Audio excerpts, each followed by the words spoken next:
ASN Kemenpan RB sudah mengeluarkan surat edaran.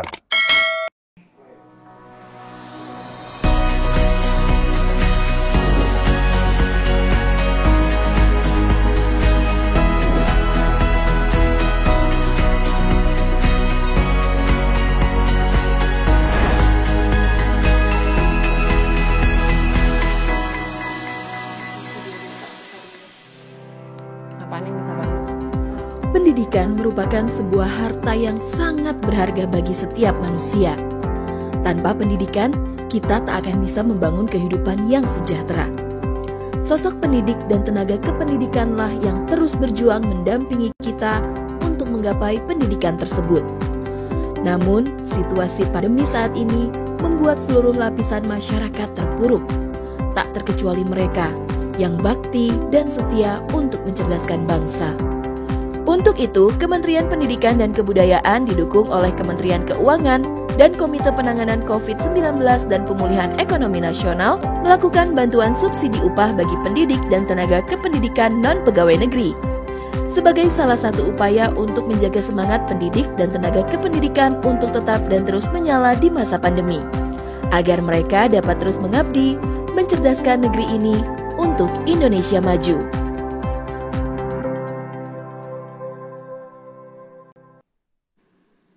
Terima kasih. Assalamualaikum warahmatullahi wabarakatuh.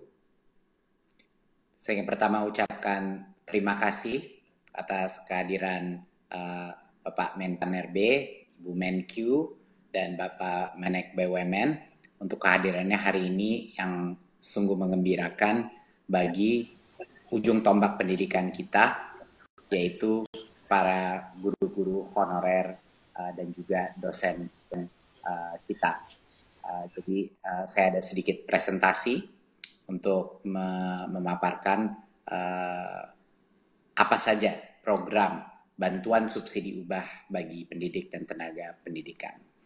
Jadi ini sangat kabar yang gembira bahwa kita berencana untuk memberikan bantuan subsidi upah ini bagi sekitar 2 juta orang. Dan dalam jumlah sebesar 1,8 juta yang diberikan sekaligus, satu kali kepada masing-masing penerima itu. Siapa saja yang akan kita berikan adalah kepada dosen, guru, non-PNS, guru yang diberi tugas sebagai kepala sekolah, pendidik PAUD, pendidik kesetaraan, dan juga tenaga perpustakaan, tenaga laboratorium, dan tenaga administrasi. Berarti operator sekolah pun termasuk di dalam bantuan subsidi upah ini. Kami mensasar total sekitar 2 juta orang, lebih dari 2 juta orang, 162.000 dosen dari PTN dan PTS, dan 1,6 juta, sedikit lebih dari 1,6 juta guru dan pendidik non-PNS pada satuan pendidikan negeri dan juga swasta. Jadi banyak yang menanyakan kami juga apakah ini termasuk swasta, jawabannya adalah iya. Karena guru-guru kita ada di sekolah-sekolah swasta dan mereka pun berhak mendapatkan bantuan dari pemerintah. Dan 237.000 sekitar tenaga perpustakaan, operator, tenaga laboratorium, dan tenaga administrasi tidak bisa di-exclude daripada bantuan ini. Nah, salah satu hal kenapa kita pemerintah melakukan bantuan subsidi upah adalah untuk membantu ujung tombak pendidikan kita di berbagai macam sekolah kita yang sudah berjasa untuk membantu pendidikan anak-anak kita, tapi mungkin di situasi seperti pandemi ini ada berbagai macam gejolak, bukan saja di bidang pembelajaran tapi juga di bidang ekonomi, dan kami menyadari ini. Dan sekali lagi ini adalah hasil dari perjuangan bukan hanya Kemendikbud, tapi hasil perjuangan dari Kemenpan RB, Kemenkyu, Menek BUMN, dan tentu saja dorongan dari Pak Presiden, dan juga dari dukungan penuh dari Komisi 10 DPR RI yang telah juga berjuang untuk bantuan ini. Berikut. Apa saja persyaratan bagi pendidik dan tenaga pendidikan non-PNS untuk menerima BSU?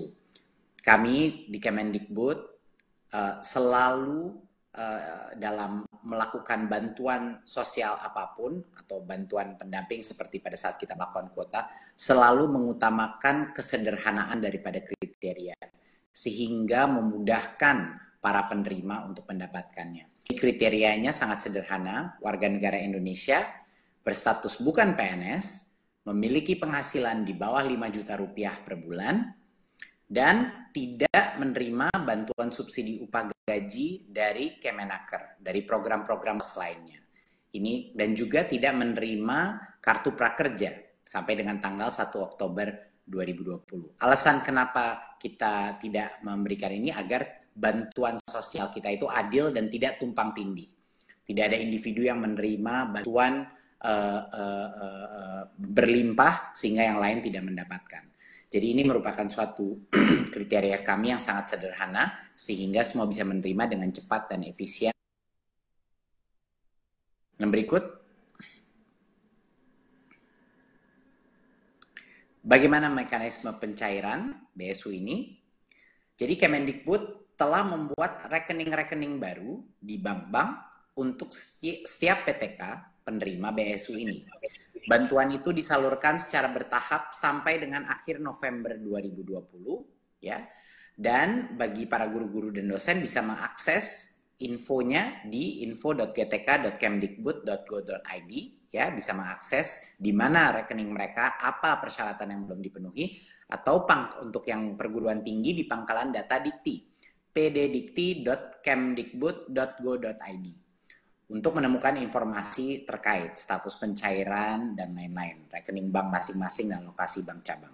Ya, pada saat berdasarkan informasi di online itu sudah lengkap dan sudah dibilang sudah bisa pergi ke bank untuk mencairkan, maka PTK menyiapkan dokumen-dokumen dan dibawa kepada bank penyalur. Dokumen apa saja yang harus dibawa? Tentunya kartu tanda penduduk (KTP), NPWP jika ada, kalau tidak ada tapi masih bisa menerima. Ada surat keputusan penerima BSU yang dapat langsung diunduh dari website GTK dan PD Dikti, ya, surat keputusan itu. Dan juga surat pernyataan tanggung jawab mutlak SPTJM yang diunduh juga pada website GTK dan PD Dikti. Dan ini yang kedua, SPTJM ini harus di-print dan ditandatangani dengan materai. Ya, jadi semua kebutuhan di luar KTP dan NPWP itu ada di laman website baik GTK maupun PD Dikti. Pada saat itu sudah lengkap, mari PTK akan mendatangi bank penyalur dan melakukan aktivasi rekening dan langsung menerima BSU tersebut. Ya, PTK membawa dokumen. PTK diberikan waktu untuk mengaktifkan rekeningnya hingga tanggal 30 Juni 2021. Ini kita memberikan waktu yang sangat panjang untuk memastikan semuanya bisa mendapatkan. Kalau misalnya ada kendala teknis, dia cukup waktu untuk mendapatkannya. Saya rasa sekian dari saya. Mungkin terakhir yang saya ingin ucapkan adalah bahwa ini adalah bentuk apresiasi dan juga keprihatinan dari pemerintah pusat untuk semua jasa guru-guru non-PNS yang sudah ada di negara ini. Di masa krisis kesehatan ini dan krisis ekonomi ini, pemerintah harus hadir untuk para tenaga honorer kita dan juga dosen-dosen kita untuk membantu mereka melalui masa kritis ini dengan ekonomi, bantuan dukungan ekonomi yang bisa menyemangati mereka untuk terus mendidik anak-anak kita, untuk terus berinovasi di bidang pendidikan. Terima kasih. Wassalamualaikum warahmatullahi wabarakatuh.